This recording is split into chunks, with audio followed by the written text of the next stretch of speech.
Hey, Friendo, Steve here. And Larson. And welcome to our star ratings for last night's AEW All Out 2024. Once again, Larson, my goodness, we're recording this at 10:41 a.m. Yeah. I'm not sure how much fresher we can even get, unlike those other guys. Although apparently Brian Alvarez has star ratings he does right after the fact, right after the show. I've never heard of him until this week, so... Brian Schmryan, get at it. Number one, whose name is Brian. Number two, star ratings are the domain of one other individual, Larson, as far as I'm concerned, and that's Dave Meltzer, not the Observer Padawan, Brian Alvarez. I don't disagree with anything you're saying, but let's talk about our ratings, not somebody else's ratings. Let's talk about ours. Yeah. So let's get right into it. Let's start off. We're only talking about the main card here. We don't watch 0 Hour. Start off with MJF versus Daniel Garcia. Steve, what did you give this match? I thought it was. I thought the match was fine. Here it is. I thought the match was fine. I gave it 4 stars. I thought that there was a doubt as to who would be the winner. I thought they both did a killer job in this match. I thought the only thing I think that might prevent it from going further is after the match, they did all the stuff that we kind of figured they would save for another match. They just sort of wrapped up the feud in a little bow. Is that because Garcia's leaving? We don't know. Maybe he still hasn't decided. I don't know. Maybe he's already re-signed with AEW and he's going to get hot-shotted to the TNT title. I don't know. But in any event, I thought the match was a terrific way to start the show. I gave it a solid 4 stars. You know what? So I'm going to go 4.25 stars. Rob, I'm going to go 4.25 stars. There we go. Now we're in alignment here. I gave it 4.25. Wow. I thought it was a great way to start the show. A match with a bunch of intensity, some really, really good wrestling. The outcome, the finish kind of went as we expected. As was set up on Dynamite, Garcia just running into a situation without thinking what could happen. MJF takes advantage with the low blow, gets the pin. It's pretty much up in the air whether we're going to get another match between the two of them based on a variety of variables. Anyways, Garcia got his heat back. He dumped MJF right on his head with a second rope pile driver. So at least he walks away from this match somewhat satisfied, even though he took that L. Nonetheless, the quality of the professional wrestling in this bout was very, very good. So good, I gave it 4.25. It was really good. The more I talked about it, I was like, God damn, I'm short shrifting this thing. It deserves at least it was really, really good. Yeah, it was awesome. Yeah, it was really good. Let's talk about this next match. Blackpool Combat Club challenging the Young Bucks for those AEW tag team titles. You know, this is one of those matches where the wrestling's fine. Yeah. But it's so bereft of drama. Yeah. Because we know the Young Bucks are retaining, that even though the wrestling's fine, and it never really transcended above like good. Yeah, right. To so good that I'm engrossed in the quality of the match itself. I'm just waiting for the finish to happen because I know the outcome. Yeah. I know Wheeler Yuta's getting pinned. Yeah. I know that. Yeah. And they did nothing in this match to get me invested in it at any point. I gave it 3.25. It was fine. It never really went beyond fine. They did nothing even to make me doubt that Wheeler Yuta would be eating the pin here. Yeah. I give it 3 stars. I said it during the stream. I said this is the most 3-star match I've seen in AEW. You know, this was. They need to fix, much like the WWE, they got to fix the tag division, man. Yep.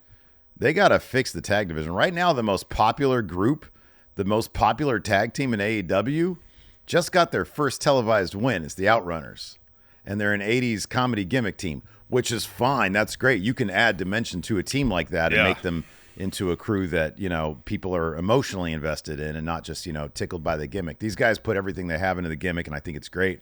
But you need something a bit more intriguing. That says a lot to me that the most popular group is the Outrunners. Yeah.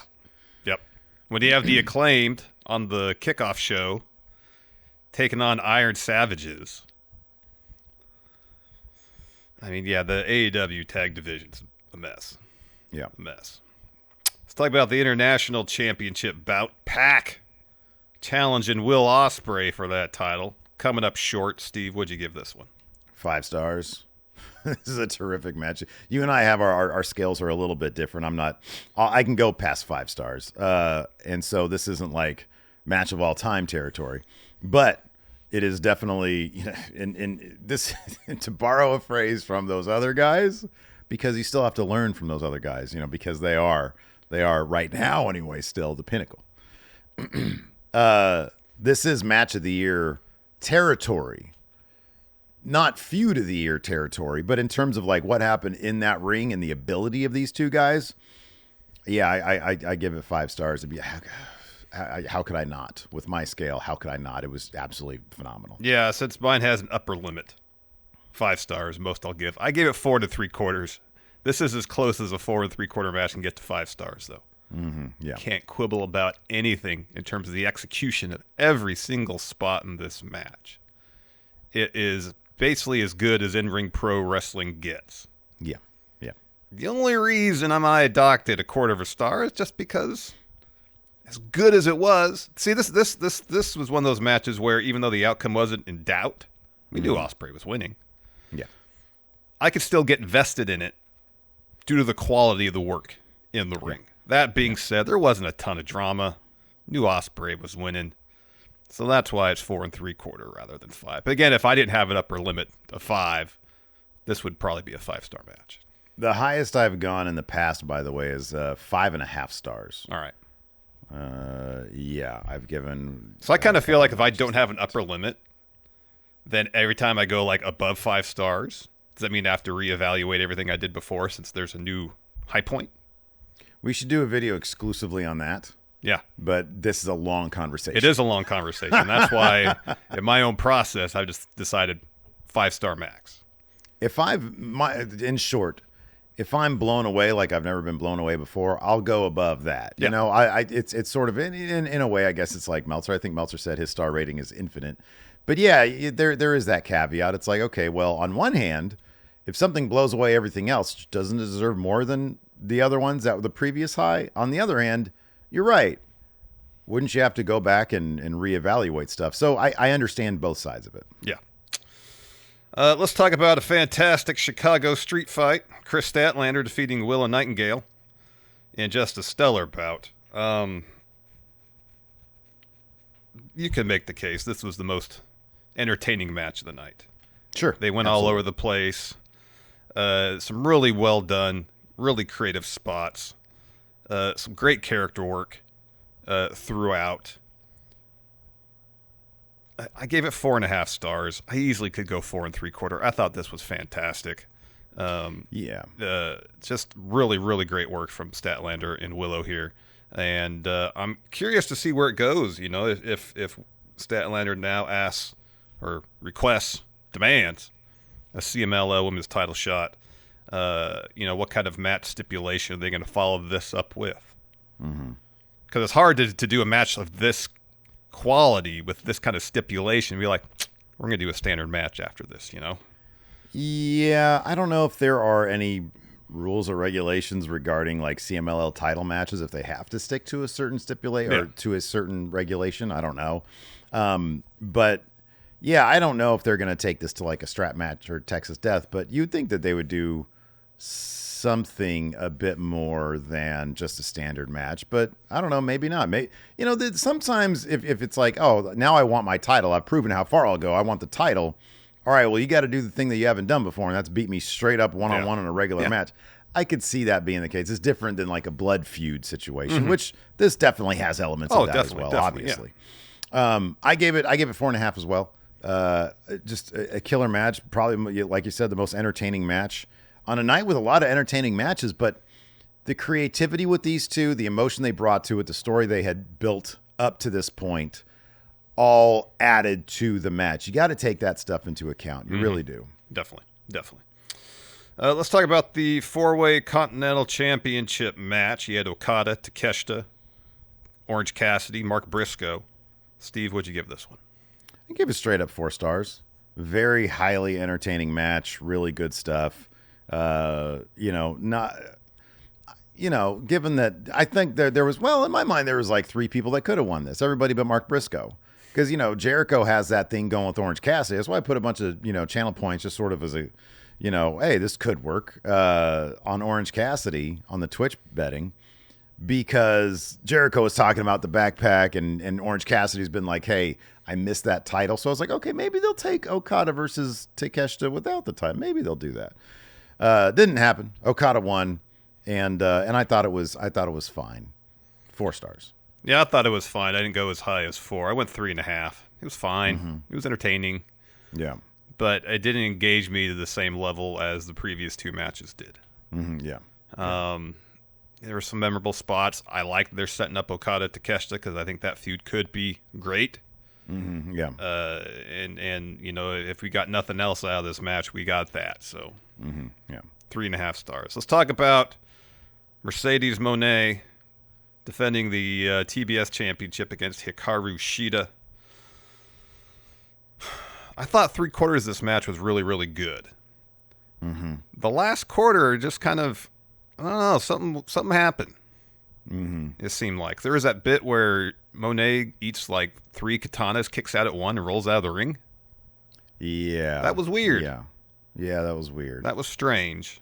I wasn't huge on the finish either. No, Shida, I to a degree I like Shida with the kendo stick, but for it to be just directly leading into the finish, and Mercedes, she might need a secondary finisher. Because that, putting on a backpack and then rolling that off your back, I've never seen it terribly smooth. Yeah. So I gave it 3.25. I thought their match on Dynamite was better. Mm-hmm. Yeah. And the finish just kind of fell a little flat. I thought the Dynamite match was actually quite a bit better, honestly. Mm-hmm. I gave this 3.5 stars, similar to your territory for pretty much everything you said. Let's talk about the AEW World title match. Bryan Danielson against the scapegoat, Jack Perry. Danielson gets the win, although all his friends turn on him after the fact. Steve, what'd you give this one? I gave it 3.75. I thought the meat of the match was fine. I thought the finish was goofy as hell.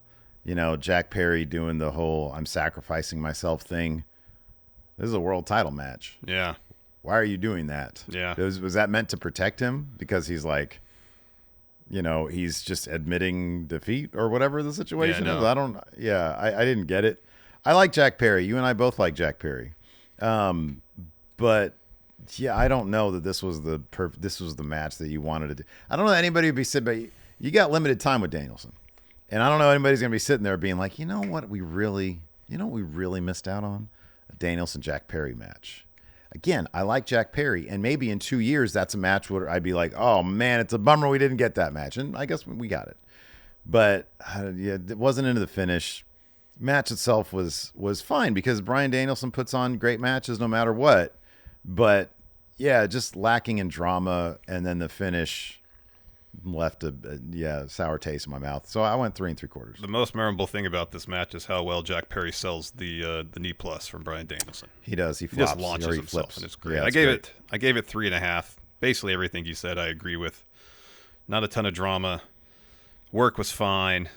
But yeah, nothing really elevated above fine. It seemed like this match happened, just to set up what we saw at the end. Mm-hmm. And we got a nice little moment with Luchasaurus and Jack Perry in the ring. Now both like super heels. We had the cash-in tease. We had the turn. All of that was more memorable than anything that happened in this match. Yeah, totally got overshadowed by everything that happened after the bout was over. So yeah, 3.5 stars. All right, now we got to talk about this one. We got to try to put into a number what we thought of Hangman Adam Page defeating Swerve Strickland in a lights out steel cage match. So I get to go first here. Okay. I didn't watch it again. Thought a lot about it though. Yeah. And I was trying to think of a movie analogy, or like a director's work. And this is the best I can come up with while brushing my teeth this morning. because that's when I do most of my thinking is when I'm brushing The my most teeth. profound moments come while... I wouldn't say profound. There's not a whole lot of profound going on up here these days. I felt like the Texas Death Match is probably more analogous to Scorsese's Goodfellas. Okay. You get the characterization. There's a good amount of violence in there, but the energy just sweeps you up in the match. Yeah, or in the movie in this case. You know, with Goodfellas, that you get lost in the world that's created. Sure. And as we mentioned, I feel like Goodfellas is not without its complexities, but it's a digestible film. Yeah. What we saw last night in the Steel Cage is more like Raging Bull, a movie that's difficult, very complex, and a movie that you can appreciate while you watch it, but at the same time might not want to necessarily revisit it because it can take a toll on you while you watch it because it's so emotional. There's so much going on in Raging Bull. Yeah. And I think in the case of the cage match, you know, there's moments in there that understandably might make people uncomfortable watching it. Mm-hmm. I get it. Whether it's the cinder block spots, the syringe, the chair shot to the head. I personally, you know, they're two professionals. You would assume all measures were taken to ensure their safety. Mm-hmm. So I didn't take issue with any of those spots per se. Yeah. I understand why people would. Yeah, sure.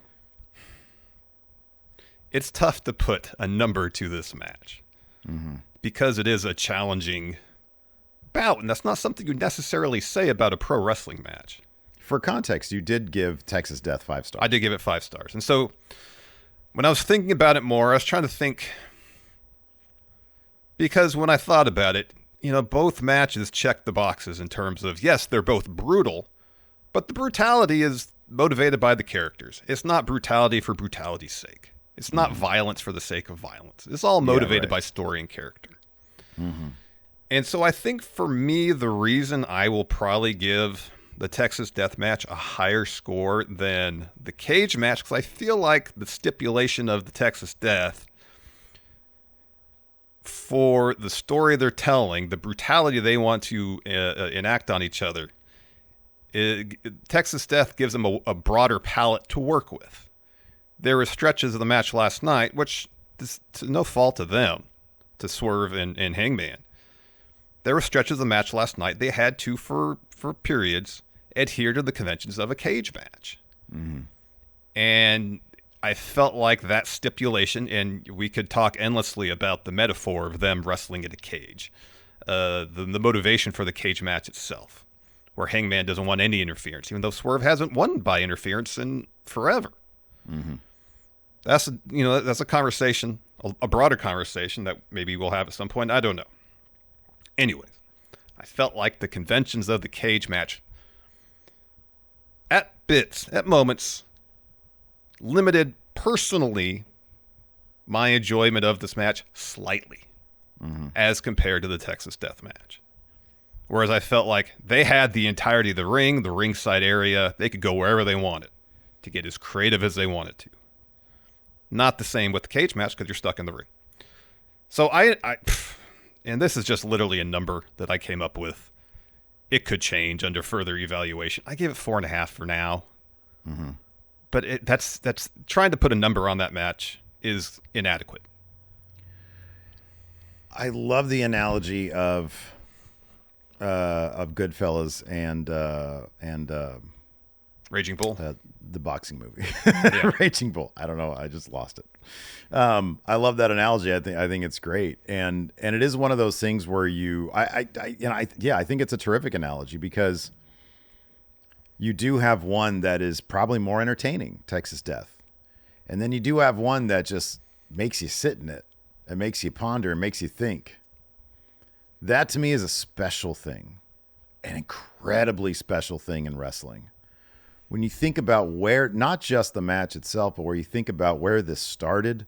I just watched today on Twitter, somebody posted up the original promo between these two, and this basically starts because Swerve is like, "You haven't had new merch in a year." Yeah, which is the seedling of something much bigger that he was getting at. You lost your edge, Well, he found it.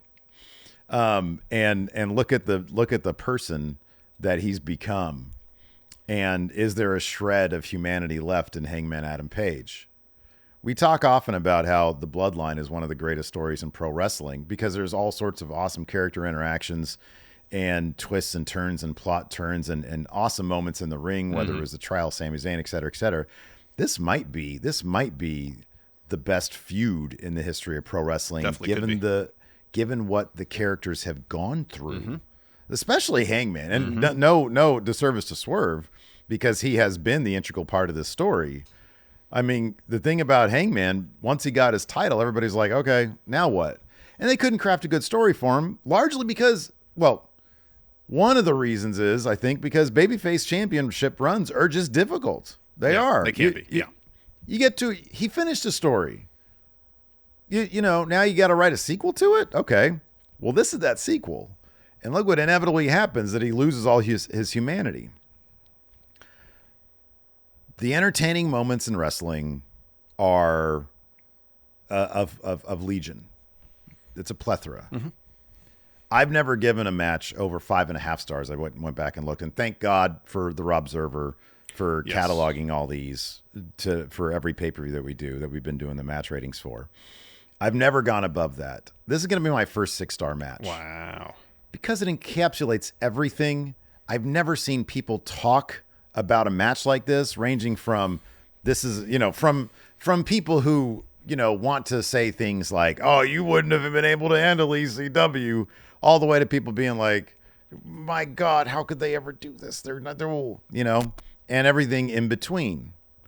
And I get the entire range of conversation. I really do.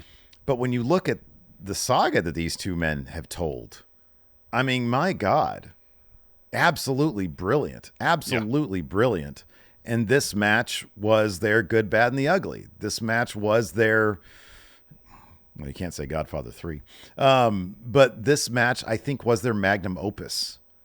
The family pictures being stapled to Hangman Page. Hey, they worked fucking, when Swerve, according to Fightful, people in AEW were congratulating Swerve for purchasing his childhood home. Yeah.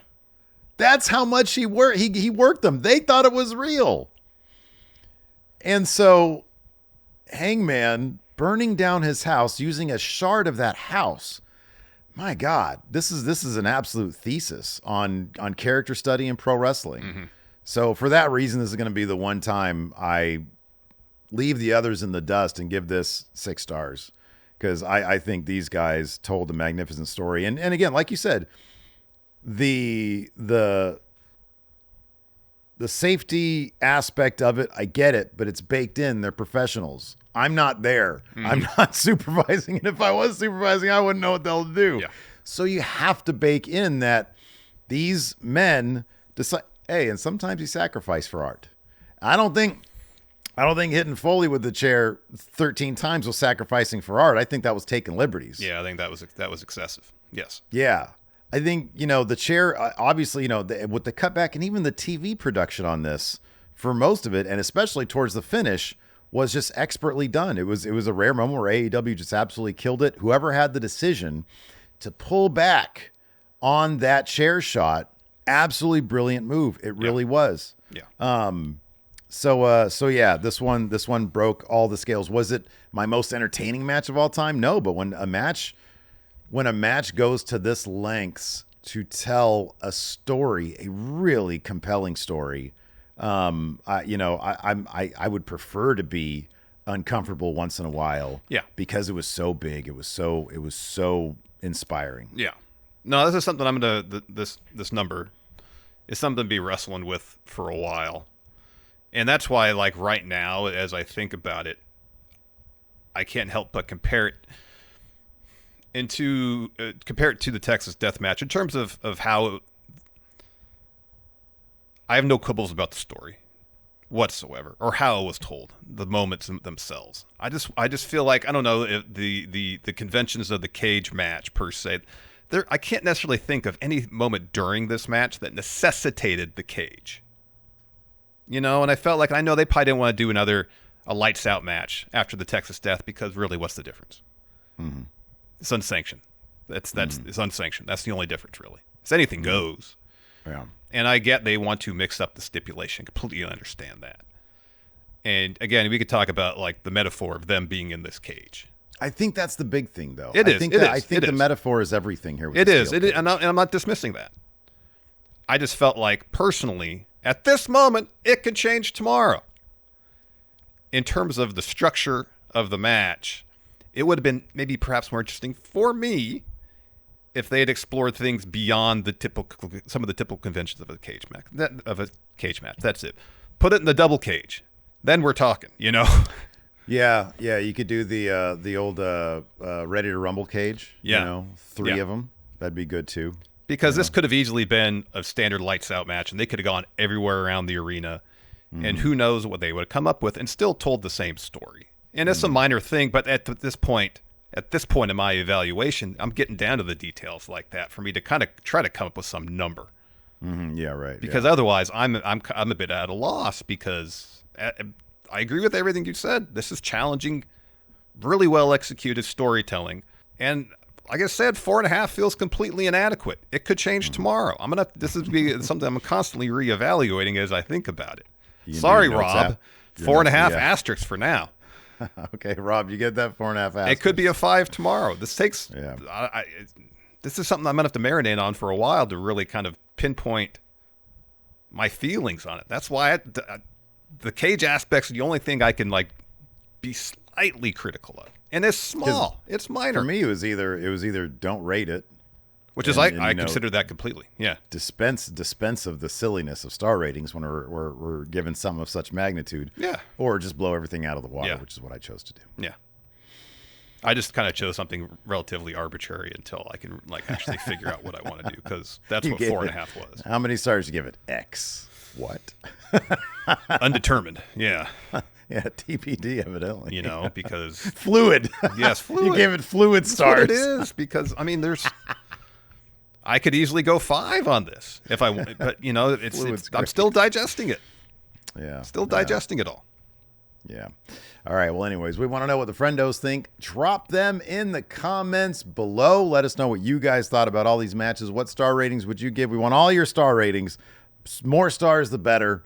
Drop them in the comments. Hit that subscribe button. Hit that thumbs up. Thanks so much for tuning in. We appreciate it. Till next time, we'll see you guys around. Goodbye.